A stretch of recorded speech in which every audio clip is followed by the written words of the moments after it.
This is an oral comprehension exercise. I will read a news article twice, first slowly and then at a normal pace. At the end, I will ask you 5 comprehension questions. Write your answers in the comments. If you need to, listen to the video again. The text of the article is in the description below, but try to do this exercise without looking at the text. I will begin with giving you some vocabulary. Le droit, the right. Au lieu de, instead of. Jeter, to throw away. Lutter contre, to fight against. Obsolète, obsolete, no longer used. Coûteux, coûteuse, expensive, costly. Exiger, to demand. Rendre, to give back or to make into. Fournir, to supply. Un tiers, a third party. L'Union européenne, UE, a récemment voté pour le droit à la réparation. Mais qu'est-ce que cela signifie concrètement? Voici les points importants. Qu'est-ce que le droit à la réparation?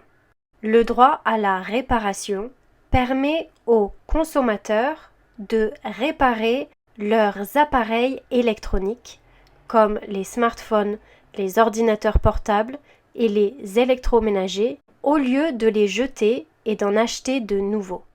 Cela aide à lutter contre l'obsolescence et à préserver notre planète. Pourquoi est-ce important? La production et le rejet d'appareils électroniques ont un impact environnemental important. En favorisant la réparation, l'UE cherche à réduire les déchets électroniques et à économiser des ressources naturelles. De plus, cela peut faire économiser de l'argent aux consommateurs, car les réparations sont souvent moins coûteuses que l'achat d'un nouvel appareil. Que dit la nouvelle loi? La nouvelle législation exige que les fabricants rendent leurs produits plus faciles à réparer. Ils devront fournir des pièces détachées et des informations sur la réparation. Les consommateurs auront également le droit de faire réparer leurs appareils par des tiers, sans perdre leur garantie. Quelles sont les conséquences? Les entreprises devront revoir leur conception et leur politique de garantie pour s'adapter à ces nouvelles règles. Les consommateurs auront plus de choix et de contrôle sur leurs appareils électroniques. En résumé, le droit à la réparation est un pas vers une société plus durable et responsable. Il encourage la réutilisation et la prolongation de la durée de vie des produits électroniques, tout en préservant notre planète. L'Union européenne, UE, a récemment voté pour le droit à la réparation. Mais qu'est-ce que cela signifie concrètement? Voici les points importants. Qu'est-ce que le droit à la réparation?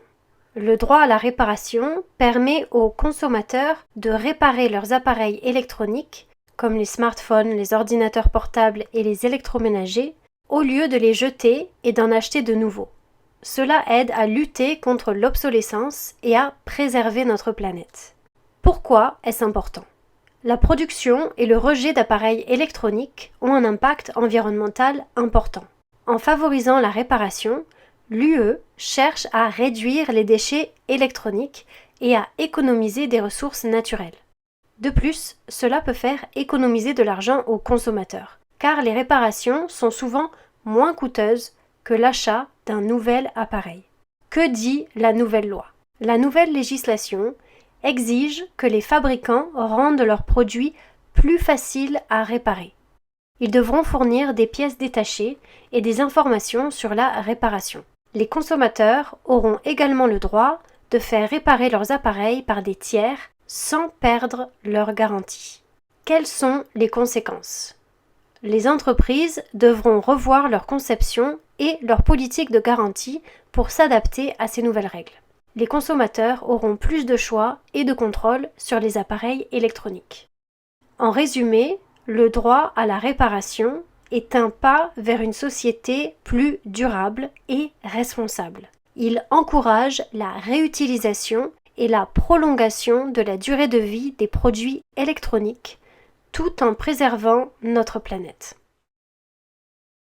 Qu'est-ce que le droit à la réparation ? Pourquoi est-il important de favoriser la réparation des appareils électroniques ? Que doivent faire les fabricants pour se conformer à cette nouvelle loi ? Quels sont les avantages pour les consommateurs ? Dans quel pays ce nouveau droit sera mis en place ?